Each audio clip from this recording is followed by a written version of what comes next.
கர்த்தருடைய பரிசுத்த நாமத்துக்கு மகிமை உண்டாவதாக. கர்த்தர் உங்கள் ஒவ்வொருவரையும் ஆசீர்வதிப்பாராக. இன்றைய காலகட்டத்தில் நம்முடைய ஒவ்வொரு வீட்லையும் ஒவ்வொரு பிரச்சனைகள் காணப்படுகிறது. குடும்பத்தில், வேலையில் நிறைய போராட்டங்கள் வருகிறது. நாங்கள் எங்களுடைய குடும்ப வாழ்க்கையில் எதெல்லாம் சந்தித்தோம் உங்களுக்கு தெரியுமா? பிரச்சனை இல்லாத வீடும் இல்லை, பிரச்சனை இல்லாத சபைகளும் கிடையாது, பிரச்சனை இல்லாத தனிப்பட்ட மனுஷனும் கிடையாது. பிரச்சனை எல்லாருக்கும் உண்டு.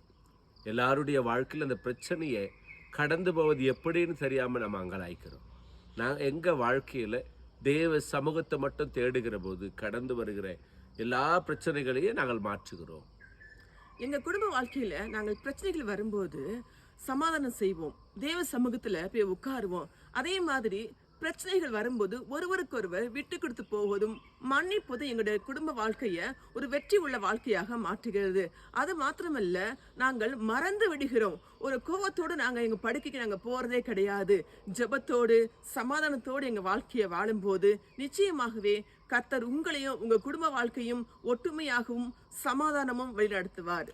ஒருவருக்கொரு கீழ்ப்படிந்திருங்கள், ஒருவருக்கொரு அன்பு கூர்ந்திருங்கள், ஒருவருக்கொரு இசைந்திருங்கள் என்கிற குடும்ப வாழ்க்கையினுடைய தத்துவமான வேதத்தினுடைய வார்த்தைகளை கீழ்ப்படிவோம். குடும்ப வாழ்க்கையை ஆசீர்வாதமாய் மாற்றுவோம். தேவனுடைய நாமத்தை மகிம்படுத்துவோம். ஆமேன், ஆமேன், ஆமேன்.